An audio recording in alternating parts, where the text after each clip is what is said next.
Halo teman-teman, selamat datang di materi biologi tentang sistem pencernaan.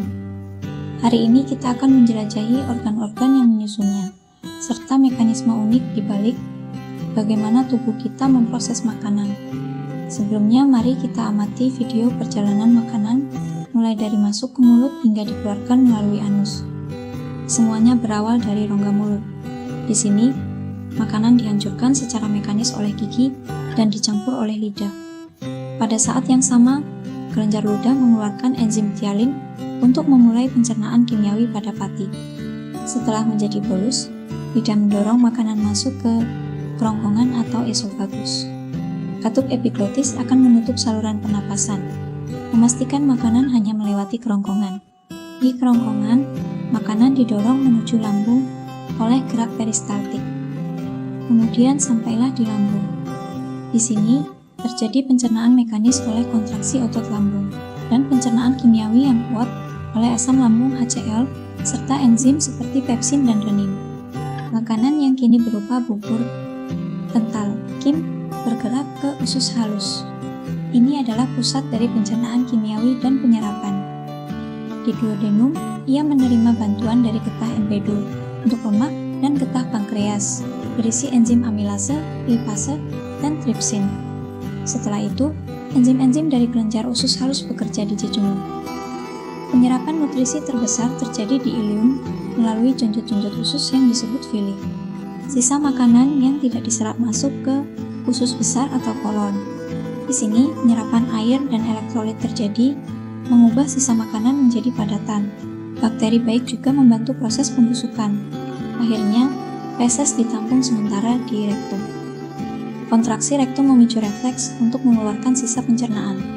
Proses ini disebut defekasi, dan feses dikeluarkan melalui lubang akhir saluran pencernaan, yaitu anus. Setelah mempelajari materi ini, kita diharapkan mampu mengidentifikasi organ-organ penyusun sistem pencernaan manusia secara berurutan, menjelaskan fungsi dari setiap organ pencernaan, menjelaskan mekanisme pencernaan, baik secara mekanik maupun kimiawi. Apa itu sistem pencernaan? Sistem pencernaan adalah proses pemecahan makanan menjadi molekul sederhana yang melibatkan dua komponen utama, yaitu saluran pencernaan atau organ pencernaan dan kelenjar pencernaan. Proses pencernaan sendiri terbagi menjadi dua. Yang pertama, pencernaan mekanis, yaitu pengubahan makanan dari bentuk kasar menjadi halus dengan bantuan gerakan fisik dari alat-alat pencernaan seperti gigi dan lambung. Kedua, ada pencernaan kimiawi, yaitu larutan makanan oleh enzim-enzim pencernaan yang mengubah molekul makanan besar menjadi molekul kecil yang siap diserap. Saluran pencernaan adalah serangkaian organ yang memproses makanan melalui pengunyahan, penelanan, dan pencampuran. Secara berurutan, saluran pencernaan meliputi rongga mulut, kerongkongan atau esofagus, lambung, usus halus, usus besar, rektum, dan terakhir, anus. Sedangkan kelenjar pencernaan adalah alat pencernaan yang dapat menghasilkan enzim-enzim yang berperan dalam pencernaan kimiawi. Kelenjar-kelenjar ini meliputi kelenjar ludah, kelenjar lambung, kelenjar hati, kantung empedu, kelenjar pankreas, dan kelenjar usus halus. Kita mulai dari organ pertama, yaitu mulut.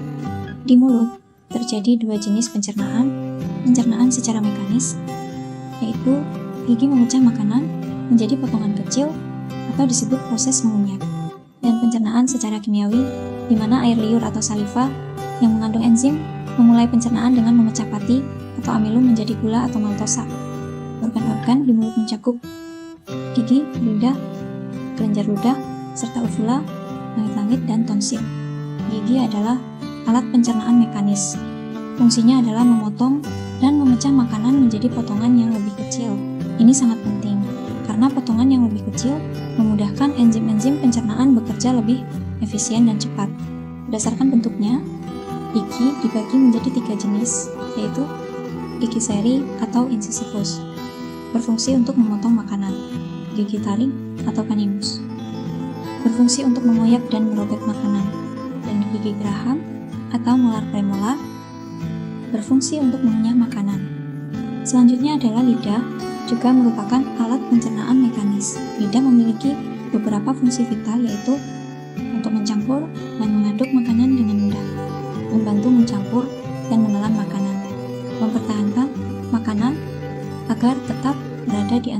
memiliki saat dikunyah, sebagai alat pengecap makanan karena mengandung reseptor rasa, membedakan rasa manis, asin, asam, dan pahit, serta mendorong makanan masuk ke kerongkongan atau esofagus.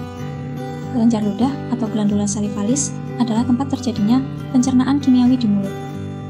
Kelenjar ini mensekresikan saliva atau air liur yang mengandung enzim pitialin untuk mengubah amilum menjadi maltosa.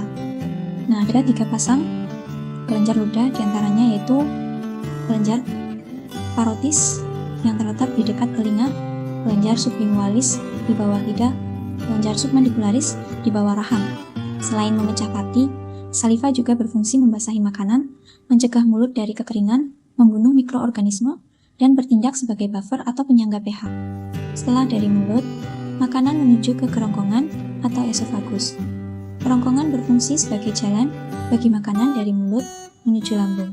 Pencernaan di kerongkongan adalah murni mekanis, yang dilakukan oleh gerak peristaltik.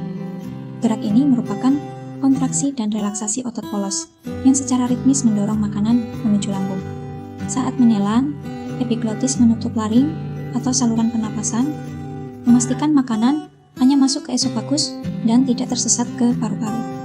Selanjutnya, makanan tiba di lambung atau ventriculus. Lambung adalah kantung makanan yang terletak di sebelah kiri rongga perut. Di sini terjadi pencernaan mekanis dan kimiawi.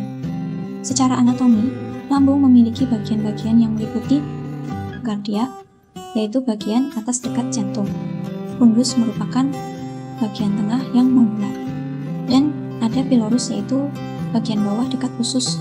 Ada 2 katu penting pada lambung, yaitu sphincter esofageal yang berfungsi menjaga makanan tetap di lambung dan tidak kembali ke kerongkongan. Dan sphincter pylorus yang berfungsi menjaga makanan agar tidak keluar dari lambung sebelum proses pencernaan selesai. Mari kita lihat lebih detail proses pencernaan di lambung. Di lambung terjadi proses pencernaan secara mekanis dan kimiawi. Pencernaan mekanis terjadi di mana kontraksi otot lambung memicu gerakan peristaltik yang kuat, mengakibatkan makanan tercampur dan teraduk menjadi bubur yang disebut kim. Sedangkan pencernaan kimiawi terjadi berkat getah lambung yang dihasilkan oleh kelenjar di dinding lambung. Getah lambung mengandung zat-zat kimia tertentu, diantaranya yaitu asam lambung atau HCl berfungsi mematikan bakteri, mengubah sifat protein, dan mengaktifkan pepsinogen menjadi pepsin. Enzim pepsin berfungsi merombak protein menjadi pepton. Dan enzim renin berfungsi mengaktifkan kaseinogen menjadi kasein yang berperan dalam pencernaan susu. Serta ada juga hormon gastrin yang berfungsi merangsang sekresi getah lambung. Di luar saluran, ada kelenjar penting yang membantu proses pencernaan. Kelenjar hati terletak di rongga perut sebelah kanan. Hati menghasilkan cairan empedu atau getah empedu yang disimpan di kantung empedu di bawah hati. Fungsi utama getah empedu adalah untuk memecah lemak. Kelenjar pankreas menghasilkan getah pankreas yang bersifat basah. Getah ini mengandung 3 enzim kunci yang bekerja di usus halus, yaitu enzim amilase yang mengubah amilum menjadi maltosa, enzim lipase mengubah lemak menjadi asam lemak dan gliserol, dan enzim tripsin mengubah protein menjadi asam amino. Setelah dari lambung, kim masuk ke usus halus atau intestinum. Usus halus adalah tempat utama terjadinya pencernaan kimiawi dan yang terpenting tempat penyerapan sari makanan. Usus halus terbagi menjadi 3 bagian, yaitu usus 12 jari atau duodenum sebagai tempat pencernaan makanan dengan enzim-enzim dari pankreas dan getah empedu. Usus kosong atau jejunum terdapat banyak enzim yang dihasilkan oleh kelenjar di dinding usus, dan usus penyerapan atau ileum yang memiliki banyak lipatan atau lekukan yang disebut villi atau jonjot usus. Kelenjar usus halus menghasilkan beberapa enzim final untuk pencernaan, diantaranya yaitu enzim maltase yang mengubah maltosa menjadi glukosa, enzim laktase mengubah laktosa menjadi glukosa dan galaktosa, enzim sukrase yang mengubah sukrosa menjadi glukosa dan fruktosa, dan enzim peptidase mengubah polipeptida menjadi asam amino. Fungsi utama villi di usus halus adalah untuk memperluas permukaan usus sehingga proses penyerapan zat makanan menjadi lebih sempurna. sari makanan yang telah dicerna akan diserap oleh villi dan didistribusikan ke seluruh tubuh. Sisa makanan yang tidak diserap akan masuk ke usus besar atau kolon. Fungsi utama usus besar adalah tempat penyerapan air dan pembentukan feses. Sisa pencernaan yang telah menjadi feses ditampung sementara di rektum. Kontraksi rektum dapat memicu keinginan untuk buang air besar atau rasa mules, sebuah refleks yang disebut refleks gastrokolik.